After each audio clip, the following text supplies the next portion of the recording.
Ever wondered how scientists make sense of the vast diversity of life on Earth? The sheer number of species paints a vibrant, complex mural of life.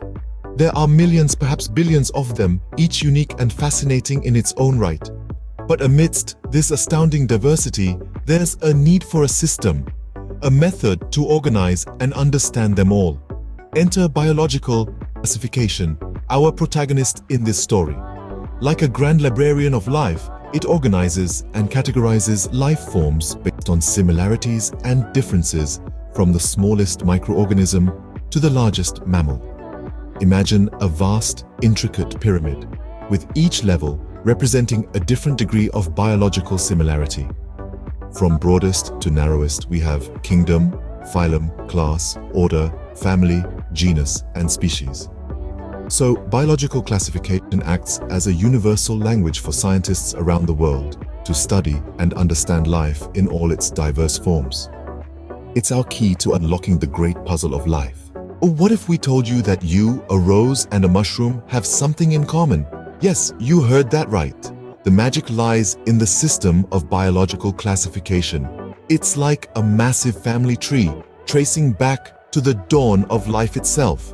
This system helps us understand the complex relationships between all living organisms. Let's take a simple example. You, the rose, and the mushroom belong to the same kingdom, the kingdom of Eukarya. This is because all of you have cells with a nucleus. But as we move down this classification tree, differences start to emerge.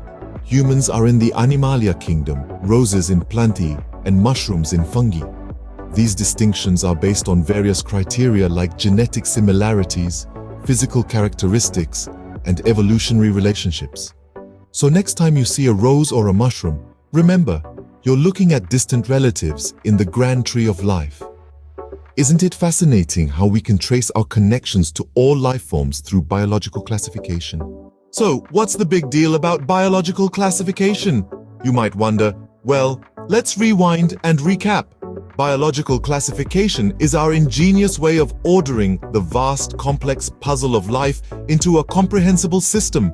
It's like a huge family tree, outlining the connections between all living organisms, from the smallest bacteria to the towering sequoia. But it's not just about neatness or order. By understanding the interconnections between various species, we can unravel the intertwined narratives of evolution. This knowledge is a powerful tool in scientific studies, including conservation efforts, disease control, and even drug discovery. Imagine being able to predict the spread of a disease by studying the behavior of a particular insect or discovering a new antibiotic from a plant, all thanks to the insights provided by biological classification. Remember, biological classification is much more than a system. It's a story of life's incredible diversity and interconnection. So next time you see a butterfly or a tree, think about their place in this grand scheme of life.